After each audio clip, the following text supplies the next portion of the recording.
Willkommen, Freunde des Totengräbers. Heute erfülle ich einen Abonnentenwunsch. In den Kommentaren unter meinem Video zum einjährigen Jubiläum wurde vorgeschlagen, dass ich mal ein Video mache, in dem ich über meine Zeit als Friedhofsgärtner und Totengräber erzähle. Dieser Idee komme ich sehr gerne nach. Damit das Video nicht zu lang wird, werde ich das Thema aufteilen und je ein Video über den Totengräber und ein Video über den Friedhofsgärtner machen. Da ich sicher bin, dass euch der Totengräber mehr interessiert, will ich euch auch nicht lange auf die Folter spannen und fange mit dem Thema an.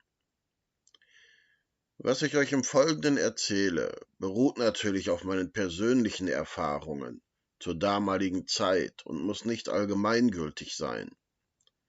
Da ich keine Fotos aus der damaligen Zeit habe, das Smartphone war noch nicht erfunden, gibt es in diesem Video nur dieses Bild zu sehen.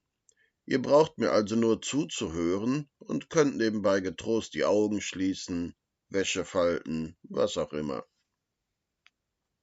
Was macht eigentlich ein Totengräber? Nun, im Wesentlichen gräbt ein Totengräber ein Loch und schaufelt es nach kurzer Zeit wieder zu. Danke fürs Zuschauen, schaltet auch nächstes Mal wieder ein. Nein, ein bisschen mehr gibt es schon zu sagen, obwohl es auch nicht ganz falsch ist. Der Totengräber hebt das Grab aus, stützt die Erdwände ab, damit das Loch nicht wieder einbricht. Dann stellt er alles bereit, was für die Beerdigung vonnöten ist. Die Balken, auf denen der Sarg abgestellt wird, bevor er herabgelassen wird. Die Seile zum Herablassen. Die Grasmatten für eine schönere Optik und so weiter. Dann sieht das Grab meistens so aus wie auf dem Bild in diesem Video. Nach der Beerdigung wird das alles wieder entfernt und das Grab verschlossen. Die überschüssige Erde, die vom Sarg verdrängt wird als kleiner Hügel aufgeschüttet und eventuell vorhandene Blumen und Kränze werden auf den Hügel gelegt. Dieser Hügel erfüllt einen ganz bestimmten Zweck.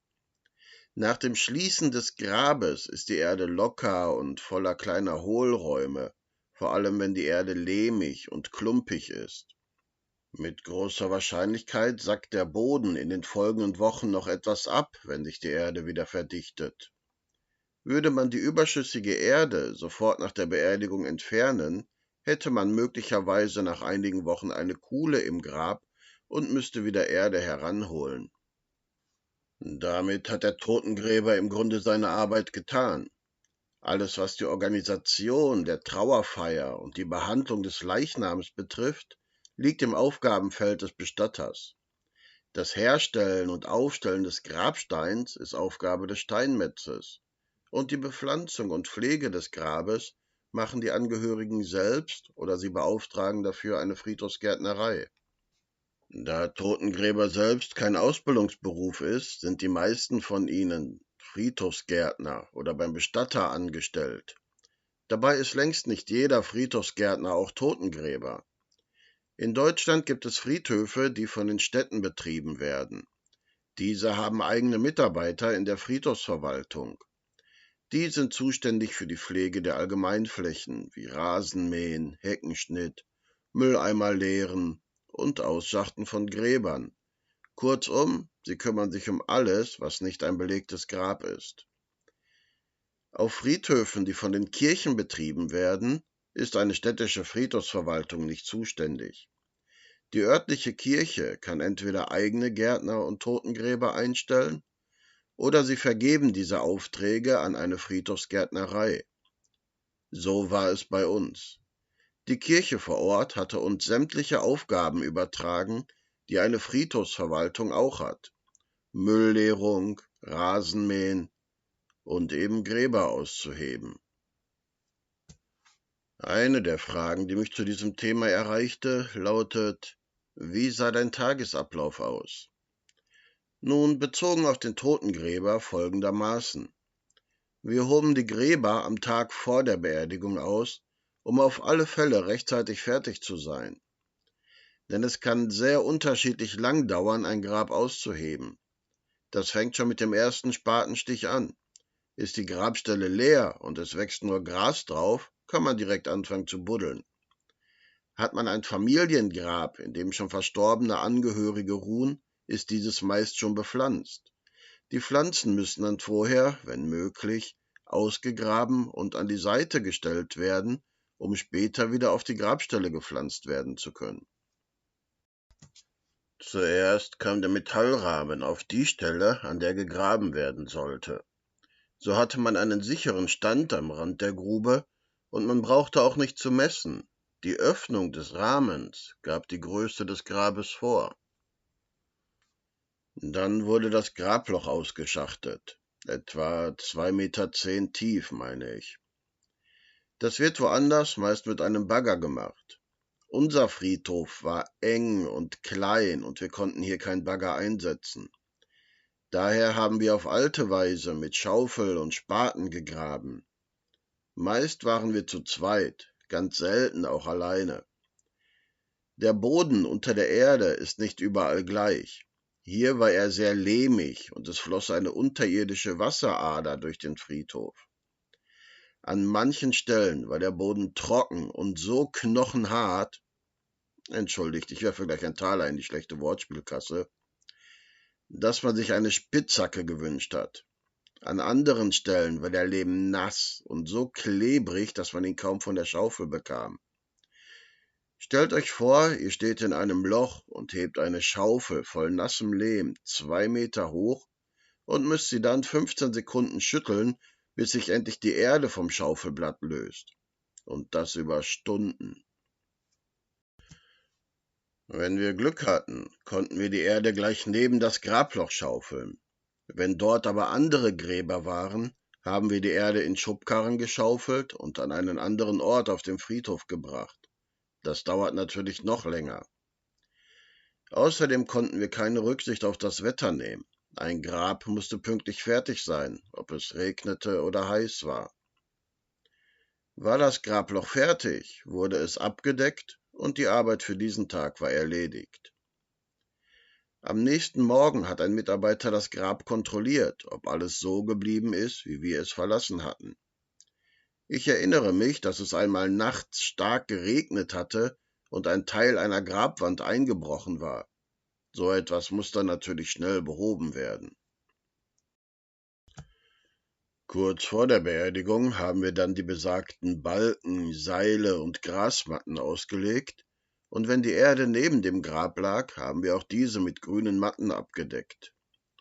Dann haben wir uns an einer Stelle aufgehalten, von der wir nicht gut gesehen wurden, aber die Beerdigung im Blick hatten. Waren die letzten Angehörigen gegangen, sind wir zum Grab zurück. Dann haben wir die Matten, Seile und so weiter wieder entfernt und das Grabloch zugeschaufelt und den erwähnten Erdhügel aufgeschüttet. Dann wurden die Kränze und Blumen, die am Grab niedergelegt wurden, auf den Hügel gelegt, sortiert nach Wichtigkeit, je nachdem, was auf den Schleifen stand. Familie nach vorne, dann Freunde, Firma, nur mit Namen und ganz nach hinten die ohne persönliche Widmung. Manchmal kam ein Angehöriger zurück und gab uns etwas Trinkgeld oder eine andere kleine Aufmerksamkeit. Die mit Abstand häufigste Frage, die mir gestellt wird, wenn ich meinen früheren Beruf erwähne, lautet: Hast du beim Graben auch jemals etwas gefunden? Die Antwort ist ein klares Ja, fast immer. Ich glaube, die Ruhezeit auf unserem Friedhof waren 30 Jahre. Das heißt, von einer Beerdigung zur nächsten im selben Grab mussten 30 Jahre vergehen. Unter optimalen Umständen wäre das genügend Zeit für den Leichnam zu verwesen. Aber wie schon erwähnt, war der Boden hier stark lehmhaltig und stellenweise sehr feucht. Beides Faktoren, die die Zersetzung verlangsamen, weil wenig Luft ins Erdreich gelangt. So kam es häufig vor, dass wir beim Graben auch Gebeine und Schädel zutage förderten. Etwas anderes, das wir oft fanden, waren Sarggriffe. Für gewöhnlich ist alles, was mit dem Verstorbenen begraben wird, so konzipiert, dass es schnell und einfach verrottet. Der Sarg, die Kleidung. Die Griffe des Sarges müssen aber natürlich stabil genug sein, um den Sarg und den Verstorbenen zu tragen, und bestehen daher aus dickem Metall. Seltener fanden wir auch Metallkreuze, die wahrscheinlich als Dekoration auf dem Sarg angebracht waren. In einem sonderbaren Fall fanden wir ein paar völlig intakte Socken, in denen sich die Fußknochen befanden. Aber egal, was zutage trat, wenn wir ein Grab gruben, alles wurde behutsam beiseite gelegt und beim Schließen des Grabes wieder tief unten mit eingebettet. Wie wird man Totengräber? Wie schon erwähnt, ist Totengräber kein Ausbildungsberuf.